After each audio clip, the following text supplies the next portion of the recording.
Hey there, party people! It's finally time!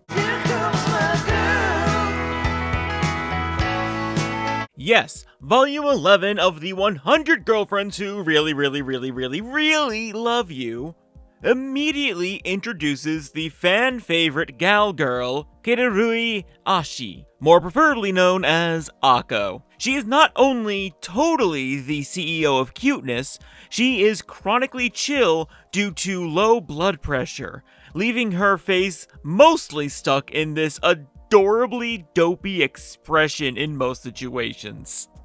She honestly falls into a subcategory of a character archetype that I really like, one that Momiji actually fits into perfectly. It's where a character has little to no outward expression, but is an absolute gremlin on the inside. My take on Cassandra Cain and my Yu-Gi-Oh! OC are like this. The difference with Akko is that rather than a perpetually blank expression, she's got this going on, and I still love it so much. She is an absolute treat with her galisms and just all-around adorable nature. Though, speaking of galisms, she is another case where the official translations don't match up with the fan translations. That may seem like an obvious statement, but the fans are understandably very attached to the various catchphrases some of the girls have that ended up being translated differently. The first was Kusuri's Yep Yep, which was changed to A, but the English dub did reinstate Yep Yep, so jokes on the dub haters, it won this round. The Yep Yep. In Akko's case, in the fan translation, when met with something that gets her hyped, or just something that she simply can't believe, she says, "That sends me," usually followed by someone asking, where? In the official translation, she says, "I can't even" instead. And I genuinely have no opinion on this. I personally get the same amount of cuteness from her with either phrase. Unlike Yep Yep, which I wholeheartedly believe is superior. The Yep Yep.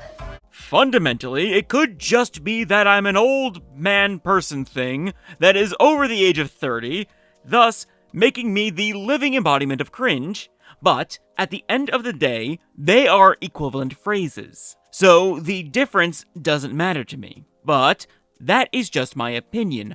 I do understand if you personally have a preference for one over the other. I just wanted to bring it up because I would be remiss if I didn't when talking about this character in particular.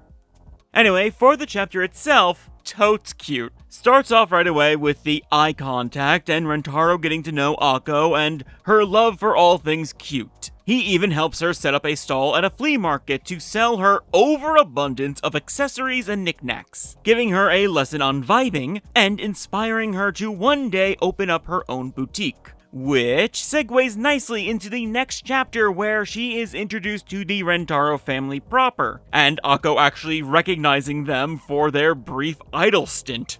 The conversation then turns to what everyone wants to be when they grow up, including the existential crisis of those already grown up, which is a mood.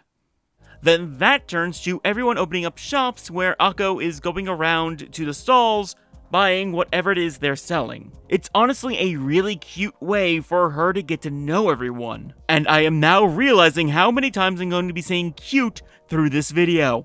What I do like the most about this chapter is the reinforcements of certain duos that have more recently been getting time together, like Hakari and Yamame, and tried and true duos like Nano and Shizuka. And I especially like the reinforcement that some of these girls are well and truly down bad for each other along with Rentaro. In this case, meme towards Mimimi.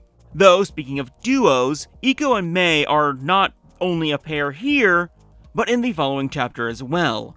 They're off to an intense training camp where only one person has ever passed due to the insane difficulty. I really enjoyed the gag of the monk clearly yelling like a drill sergeant, but most of the time, he just looks like a chill old man. That aside, through the power of friendship and being little freaks, the two end up passing as one, where it is then revealed that the other person that passed was, of course, the Chad himself, Rentaro. Then we have a chapter centered around Shizuka, and my only complaint is that the plot was a bit tired. Stop me if you've heard this one before. The author of a character's favorite book is doing a meet and greet, but they turn out to be nothing like expected, and the character ends up disappointed. Yeah, this is what happens to Shizuka upon meeting the writer of Love Circlet.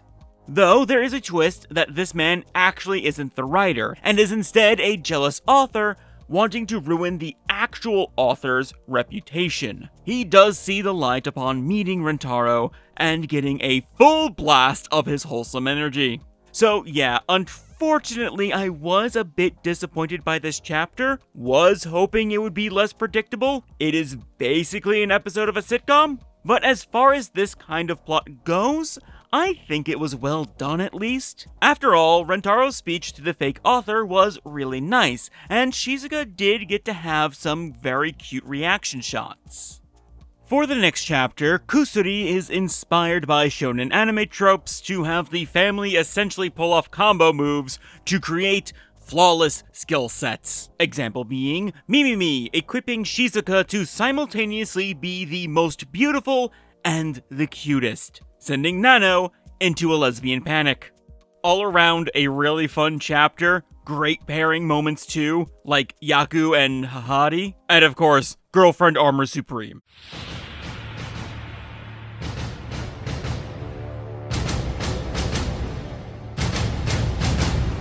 But the best chapter in this volume is the next one, Akko's BFF, which also has the best writer's note.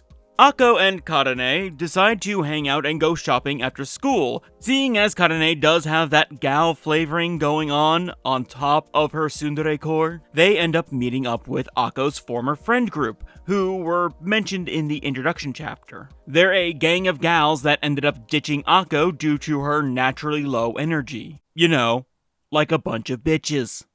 After Karane realizes this, she tears into the girls, and then they nearly get torn in half by the gorilla gang. Akko actually decides to not save them from their fate because they talked bad about Karane, and she's big mad.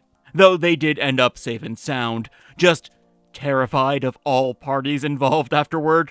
All around, this is a great chapter to introduce a new dynamic, make various callbacks even to ones within this very volume, and just be all around wholesome. I like seeing an OGGF immediately bonding with the newest one. Hakari did a similar thing with Yamame in the previous volume. It shows great character for the writing, which is definitely needed as the cast is getting larger and larger. It will be very easy to miss girls in the shuffle as we get closer to 100, and Rikito Nakamura is showing that they have it on lock. I do have less to say about the next chapter though. Rentaro and the girls just try on fashion glasses. As a glasses wearer myself, both in real life and as an anime girl, I do not dislike Megane, but this chapter just didn't do it for me. Some nice close-ups though. But now we reach the next girlfriend, the wandering bard, Uto Nakaji, and she is God's perfect idiot, which I say with all of the love and affection I have in my heart. All around, she is a fun play on the Chunibyo character type. Rather than be all about the dark and the demonic, my evil eye is burning, telling me to feast upon the flesh of mortals when ordering a hamburger. She is instead fully into the bit of being a worldly, mysterious bard that has traveled the globe, despite only being in junior high and having zero musical capabilities. But hey, she has passion, and I'm happy to support her with that. Rentaro meets her in the park, where she is fishing in a puddle and waxing philosophic about finding oneself in said puddle. And I would like to reiterate my God's perfect idiot comment, in case anyone wants to fight me on it. It is a term of endearment, and is 100% true. Anyway, Rentaro gets her ham sandwich out of a tree since she got it stuck up there, and the two hang out for the day. At the end, Uto implies that she may never meet Rentaro again since she is a wanderer that she is. Rentaro has an inner monologue about coming to terms with the reality of long-distance relationships and that he shouldn't force her to stay and not be who she is. He will never forget her, and their love will stay true no matter the distance. He promises this to her, only to see her on the way to school the very next day. I love her so much, I want to study her brain, especially after the last chapter. Here we see her meet the family, and she's talking a big game of knowing everything, and challenges the others to ask her anything. And I wonder, is there a way for me to overcome my shyness? Try being naked all the time. It goes about as well as you would think after witnessing the introduction. Nonsense answers, non-answers, painfully obvious answers, stuff like that. And then she serenades the family. 10 out of 10 song, no notes. The volume wraps up with a bonus chapter about first words, and after seeing Baby Akko here, I cannot wait for the eventual third baby chapter.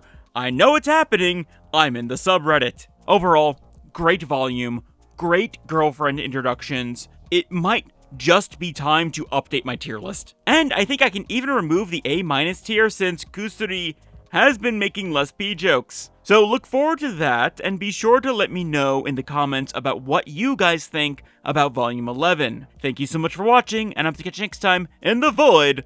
Later.